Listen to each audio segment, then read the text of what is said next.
Yes, students, in previous video we have talked about up to metalloids. Now we are going to talk about noble gases. Noble gases की अगर हम बात करें तो as per the name suggests noble, that means कि nobility which do not react with other elements or compounds in ordinary situations.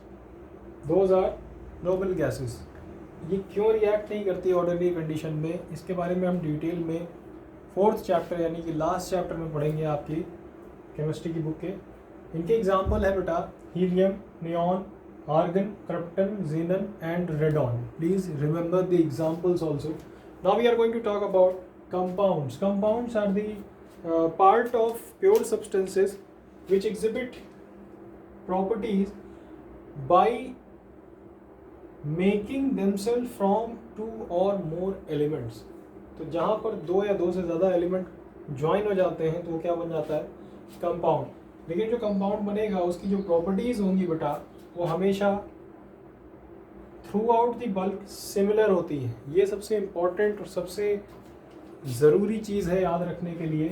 जैसे hydrogen और oxygen दो अलग अलग एलिमेंट हैं, दोनों को जोड़ दिया जाए तो वाटर बनता है, ठीक है. लेकिन वहाँ पर दो हाइड्रोजन और एक ऑक्सीजन ही होना चाहिए तभी वाटर बनेगा.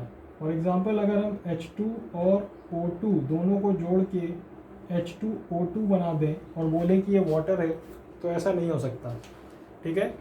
क्यों? क्योंकि ये हाइड्रोजन पर ऑक्साइड है. अब यहाँ पर जो है हम इस चीज़ को ज़रूर याद रखें कि जो भी कंपाउंड प्रिपेयर होते हैं वो किसी भी एलिमेंट से मिल करके बने हो, उनकी जो प्रॉपर्टी या फिर उनका जो डेफिनेट कॉम्पोजिशन बाई मास होगा, जो भी जुड़ने का तरीका है, जो भी बनावट है, वो थ्रू आउट द बल्क कैसी होगी, सिमिलर होगी. उसमें किसी भी तरीके का कोई चेंज नहीं होगा. उनकी केमिकल प्रॉपर्टीज़ क्या होंगी, सिमिलर होंगी. अब जैसे for example copper sulphate NaCl, इसको हम नमक कहते हैं. अब नमक आप एक चुटकी लो या 1 किलो लो, दोनों का जो प्रॉपर्टीज़ होंगी, अंदर कॉम्पोजिशन होगा, कैसा होगा, सेम होगा. ऐसा तो होगा नहीं कि थोड़ा नमक लिया तो उसकी प्रॉपर्टी बदल गई, वो मीठा लगने लगा. ऐसा नहीं होता है. तो सबकी प्रॉपर्टीज़ केमिकल हो चाहे फिजिकल हो सिमिलर होगी वो कंपाउंड्स में. हम बात करते हैं इम्प्योर सब्सटेंसेस की, तो उसमें दो कैटेगरीज हैं, होमोजीनियस और हेट्रोजीनियस. होमोजीनियस मिक्सचर की अगर हम बात करें तो ऐसे मिक्सचर, देखिए नाम में क्या है, मिक्सचर, यानी कि दो से ज़्यादा चीज़ें क्या है एक दूसरे में मिक्स हैं. लेकिन होमोजीनियस टर्म लगा हुआ है, मतलब उसमें यूनिफॉर्मिटी है, एक बराबर तरीके से सब कुछ बटा हुआ है. जैसे LPG और ब्रास, ठीक है. तो LPG और ब्रास की अगर हम बात करें तो LPG क्या है, लिक्विफाइड पेट्रोलियम गैस. और लिक्विफाइड पेट्रोलियम गैस हमारी दो गैसेस से मेनली मिलकर के बनी होती है. एक है हमारी ब्यूटेन और दूसरी है हमारी आइसोब्यूटेन. तो आइसोब्यूटेन और ब्यूटेन, अब LPG को हम इतना लें या इतना लें, दोनों में ही गैसेस क्या होंगी, वही दोनों, चाहे इतना लो चाहे इतना लो, है ना. तो वैसे ही ब्रास, जिसे आप अक्सर देखते हैं तांबा, है ना, इसके जग आते हैं, है ना, मंदिर में यूज़ करते हैं हम, इसमें पानी भर के रखते हैं ना, लोग पीते हैं. तो एक तरीके का अलॉय है.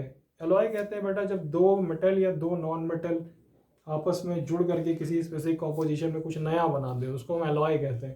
तो ये जो ब्रास है ये एलॉय है मेटल्स का, जिसमें कॉपर और जिंक दोनों मिल करके एक ब्रास को बना देते हैं, तांबे को बना देते हैं, जिसमें जंग आसानी से नहीं लगती, रस्टिंग नहीं होती.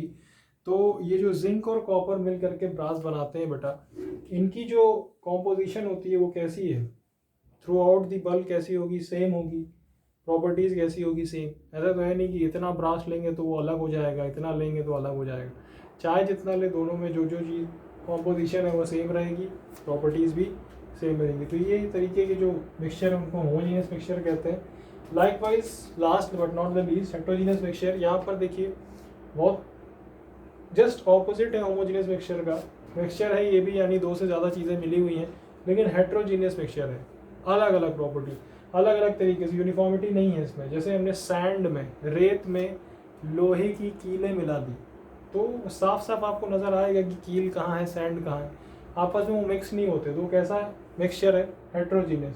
या फिर वाटर में आपने चॉक पाउडर को मिला दिया या सैंड को मिला दिया, तो उसको मिक्स करोगे आप कितना भी, तो पूरी तरीके से मिक्स नहीं होगा, कहीं पर ज़्यादा मिलेगा कहीं कम मिलेगा. ये प्रॉपर्टी इसकी हेट्रोजीनियस, यानी कि इनकी कॉम्पोजिशन भी डिफरेंट होती है और प्रॉपर्टी भी. तो आई होप आपको ये टॉपिक इतना समझ में आ गया होगा।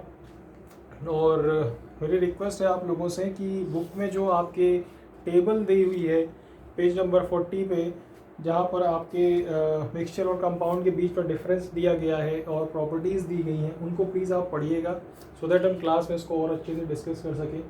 और एक और रिक्वेस्ट है आपसे कि आप सभी लोग प्लीज़ घर पर रहिए, सेफ रहिए, क्योंकि this time is very crucial and devastating for all of us.